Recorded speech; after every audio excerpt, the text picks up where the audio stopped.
We can argue about which approach the Philippines or Vietnam's is the best, and yet what we can see here is just China just very publicly, very fast development, as we all think is going to become the biggest base of China's in the South China Sea. As the world watches an escalating theater of war in the Persian Gulf, a silent storm has been building up in the Indo-Pacific. China is expanding its military presence at another South China Sea shore. China has seized and transformed Antelope Reef in the South China Sea without firing a shot. Satellite imagery has revealed something many believed had ended years ago. China has resumed large-scale land reclamation in the South China Sea. But this time, the construction isn't taking place at one of Beijing's well-known military outposts. Instead, it's happening at Antelope Reef, a little-known feature in the Paracel Islands that, until recently, was little more than a submerged coral reef. Today, it's being transformed at an extraordinary pace. According to satellite analysis by the Asia Maritime Transparency Initiative and the Open Source Center, Beijing began large-scale dredging at Antelope Reef in October 2025. If construction continues at its current pace, the reef could become China's largest artificial feature in the entire South China Sea, rivaling, or even surpassing, Mischief Reef, Beijing's largest outpost in the Spratly Islands. That's why military analysts are watching this project so closely. Because this isn't just another land reclamation effort. It's China's first major island-building campaign in the South China Sea since 2017, raising fresh questions about Beijing's long-term ambitions in one of the world's most contested maritime regions. But this story isn't really about a single reef. It's about what happens when a submerged coral formation is transformed into a strategic outpost capable of supporting ships, aircraft, surveillance systems, and potentially much more. Because once you understand why Antelope Reef is changing, you'll understand why the balance of power in the South China Sea may be changing with it. The question is, why did China choose Antelope Reef? If Antelope Reef could become China's largest artificial island in the South China Sea, the next question is obvious. Why this reef? To answer that, we first need to understand where it is. At first glance, Antelope Reef doesn't seem particularly important. It's a small coral reef in the crescent group of the Paracel Islands, a chain of islands and reefs in the northern South China Sea. For decades, it attracted little international attention compared with flashpoints like the Spratly Islands or Scarborough Shoal. But in geopolitics, location often matters more than size. Located about 300 kilometers southeast of China's Hainan Island, and roughly 330 kilometers east of Da Nang, Vietnam, Antelope Reef sits near major sea lanes linking Northeast Asia with Southeast Asia and beyond. These waters carry a significant share of global maritime trade and have long been at the center of competing territorial claims and military activity.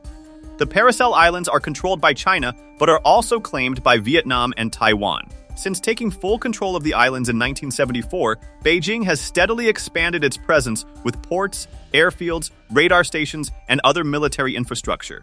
Antelope Reef now appears to be the latest addition to that growing network. Its location offers another strategic advantage. From the Paracels, Chinese Coast Guard ships, naval vessels, and aircraft can operate more effectively across the northern South China Sea, allowing Beijing to maintain a more persistent presence in waters it claims. In other words, Antelope Reef isn't valuable because of what it was. It's valuable because of where it is. Its position strengthens an existing chain of Chinese outposts while extending operational reach across one of the world's most strategically important maritime regions. But location alone doesn't explain the scale of what's happening here. So what exactly are the satellites revealing, and how did this quiet reef change so dramatically in less than a year? Until late 2025, Antelope Reef looked much like countless other coral reefs scattered across the South China Sea. Most of it disappeared beneath the water at high tide, with only small sections visible above the surface. Then everything changed. Satellite imagery analyzed by the Asia Maritime Transparency Initiative shows that large-scale dredging began around October 2025. Specialized dredging vessels started extracting sand from the surrounding seabed and pumping it onto the reef, a method China has used before to create artificial islands. Over the following months, the transformation accelerated. Fresh satellite images show vast areas of newly reclaimed land replacing what was once open water. A protected lagoon began to take shape, while a causeway connected different parts of the growing island. New roll-on, roll-off berths appeared along the shoreline, allowing heavy vehicles and construction equipment to move directly between ships and land. The images also reveal concrete batching plants, worker accommodations, construction materials, and expanding support facilities, all strong signs that the project remains in an active construction phase rather than nearing completion. But perhaps the most striking change is its sheer scale. Based on the current pace of reclamation and the planned footprint visible in satellite imagery, AMT1 analysts estimate that Antelope Reef could eventually cover about 603 hectares, or roughly 1,490 acres. If that estimate proves accurate, Antelope Reef would become the largest artificial feature China has ever built in the South China Sea, surpassing even Mischief Reef, the largest island created during Beijing's reclamation campaign between 2013 and 2017. And all of this has happened in less than a year. What was once a barely visible reef is rapidly becoming a permanent man-made island capable of supporting far more than construction crews alone. But building an island on this scale demands enormous resources, advanced engineering, and years of planning. So why invest so much in a single reef? Building an artificial island in the middle of the sea is an enormous undertaking. It requires specialized dredging fleets, thousands of workers, massive amounts of sand and concrete, and months of continuous construction. So why invest so much in a reef that, until recently, was barely visible above the water? The answer lies in what an artificial island makes possible. Unlike a natural reef, a reclaimed island creates space for infrastructure. And in strategic terms, infrastructure creates options. A protected harbor allows ships to refuel and resupply without returning to the mainland. Fuel, food, spare parts, and construction materials can all be stored much closer to where they're needed. Permanent facilities also allow the China Coast Guard and potentially China's maritime militia to maintain a more sustained presence in nearby waters.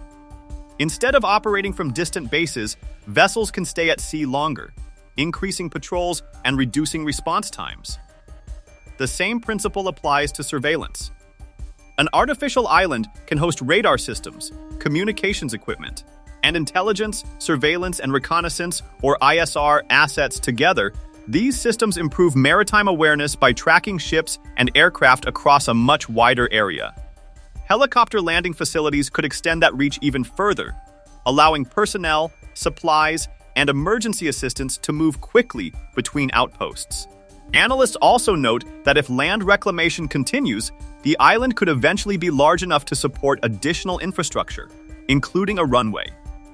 However, there is currently no confirmed evidence that China is building or has announced plans to build an airstrip at Antelope Reef. But the bigger story isn't any single facility. It's the flexibility they create.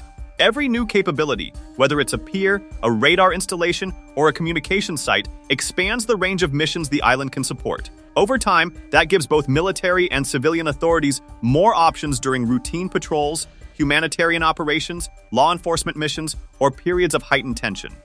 Viewed on its own, Antelope Reef is just one reclaimed island. But connected to China's existing outposts across the South China Sea, it becomes part of something much bigger. So how does this new island fit into Beijing's growing network of bases and outposts? Viewed on its own, Antelope Reef is simply another reclaimed island in the South China Sea. But military infrastructure is rarely built to operate alone. Over the past decade, China has developed a network of outposts across the South China Sea, each serving a different role. Some function as administrative centers. Others have deep water harbors, airfields, radar installations, communication systems, or logistics facilities. In the Paracel Islands, Woody Island has become China's main administrative and military hub, with a runway, port facilities, and permanent infrastructure.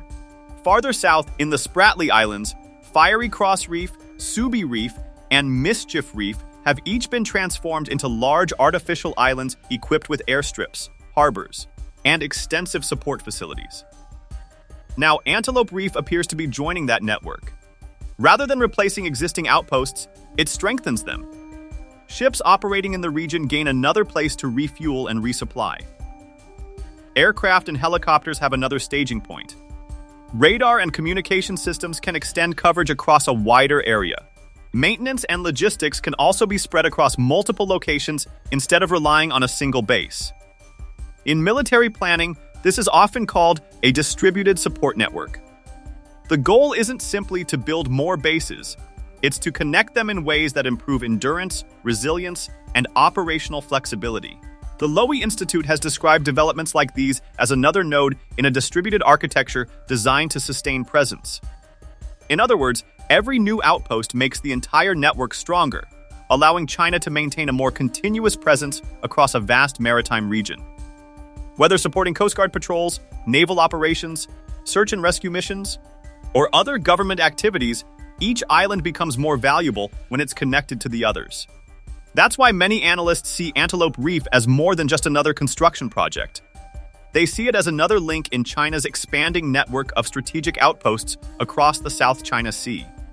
But while Beijing sees that network as strengthening its position, many of its neighbors see something very different. So why has Antelope Reef sparked concern across the region? The answer depends on who's looking at Antelope Reef. For China, the reef is part of the Paracel Islands, which Beijing has controlled since 1974. Chinese officials maintain that construction is taking place within territory under China's administration and argue that developing infrastructure there is a matter of national sovereignty and domestic jurisdiction. Vietnam sees it very differently. Hanoi also claims sovereignty over the Paracel Islands and has repeatedly protested China's construction activities in the area. Vietnamese officials describe the reclamation work as illegal, arguing that it violates Vietnam's sovereignty and further complicates disputes in the South China Sea. Now, Vietnam lays claim to the entire Paracel Island group under its extended exclusive economic zone. Its foreign ministry responded to a journalist's question about China's island building like this. Vietnam has ample historical evidence and legal grounds to affirm our sovereignty over the Paracel Islands, including Antelope Reef. In accordance with international law, any foreign activities conducted there without Vietnam's permission are completely illegal and invalid. The Philippines isn't a claimant to the Paracel Islands. Even so, Manila is watching developments closely. Philippine officials and security analysts often view new Chinese infrastructure through the broader lens of regional security. Their concern is that every additional outpost could improve China's ability to sustain operations across the South China Sea, including in areas much closer to the Philippines, where maritime disputes remain active. For the United States and several of its partners, the issue goes beyond competing territorial claims. Washington has consistently stated that it takes no position on the sovereignty of individual land features. At the same time, it has repeatedly expressed concern about actions that could increase tensions, change the status quo, or affect freedom of navigation and overflight in one of the world's busiest maritime regions. Other regional claimants, including Malaysia and Taiwan, also have interests in the South China Sea, although their claims do not extend to the Paracel Islands in the same way as those of China and Vietnam. Together, these overlapping claims make the South China Sea one of the world's most complex maritime disputes. The result is that the very same construction project is viewed through completely different lenses. To Beijing, it's infrastructure development on territory under its control. To Vietnam, it's construction on disputed territory. To many other governments, it's another development that could reshape the region's long-term strategic balance. But military competition is only part of the story. Beneath the surface, another debate is unfolding, one that isn't about ships or aircraft, but about the coral reefs themselves. To understand why Antelope Reef has attracted so much attention, we need to look back. Between 2013 and 2017, China carried out one of the largest land reclamation campaigns in modern history. Using giant dredging vessels, it transformed several reefs in the Spratly Islands into large artificial islands with deep water harbors, airfields, radar systems, and other permanent infrastructure. The scale of that campaign was so extensive that some analysts called it the Great Wall of Sand. Then the pace slowed. For several years, no new reclamation projects appeared on a comparable scale. Construction continued on existing outposts, but the rapid creation of entirely new artificial islands seem to have paused. That's one reason Antelope Reef has caught so many analysts by surprise. Its size and speed resemble China's earlier reclamation campaign far more than the smaller construction projects seen in recent years. Although Beijing has not announced a new island building program, the scale of activity at Antelope Reef has prompted analysts to ask whether another phase may now be underway. China, however, is not the only country expanding its presence. In recent years, Vietnam has also accelerated land reclamation at several features it occupies in the Spratly Islands, enlarging existing outposts and improving infrastructure. While these projects remain smaller than China's earlier reclamation campaign, they reflect a broader regional trend. Multiple claimants are investing in stronger, more permanent facilities. That suggests the competition in the South China Sea is evolving. Instead of relying only on naval patrols or diplomatic protests, countries are increasingly strengthening the infrastructure that supports their long-term presence at sea. Whether Antelope Reef marks the beginning of another major reclamation campaign remains uncertain, but it does suggest that island building is once again becoming an important part of strategic competition in the South China Sea. And that raises one final question. If countries continue expanding their presence across the region, what could the South China Sea look like in the years ahead? No one knows exactly what Antelope Reef will look like 5 or 10 years from now. But based on the current pace of construction and broader regional trends, analysts generally point to 3 realistic possibilities. The first scenario is the simplest. Construction continues. More land is reclaimed, additional facilities are completed, and the island gradually develops into a fully operational outpost. Given the scale of work already visible in satellite imagery, this remains the most immediate and likely short-term outcome. The second scenario is that Antelope Reef becomes another permanent operational hub. As infrastructure expands, the island could support a wider range of activities, including logistics, Coast Guard operations, communications, maritime surveillance, and other government functions. Analysts also note that larger reclaimed areas provide greater flexibility for additional infrastructure in the future, although exactly how the island develops remains uncertain. The third scenario goes beyond the island itself. Every new outpost influences how other countries respond. Vietnam may continue strengthening the facilities it already occupies. The Philippines is likely to deepen security cooperation with its allies while increasing patrols in areas where it has competing maritime claims. The United States and its partners may also expand freedom of navigation operations, joint military exercises, and capacity-building initiatives across the region. In other words, the long-term impact of Antelope Reef may not be measured only by what is built there. It may also be measured by how the rest of the region responds. The South China Sea has always been shaped by geography. Today, it is increasingly being shaped by engineering, infrastructure, and strategic competition. And that leads to one final thought. For centuries, reefs in the South China Sea were little more than hazards for passing ships. Today, they have become some of the most strategically important pieces of real estate in the Indo-Pacific. Antelope Reef is more than just another construction project.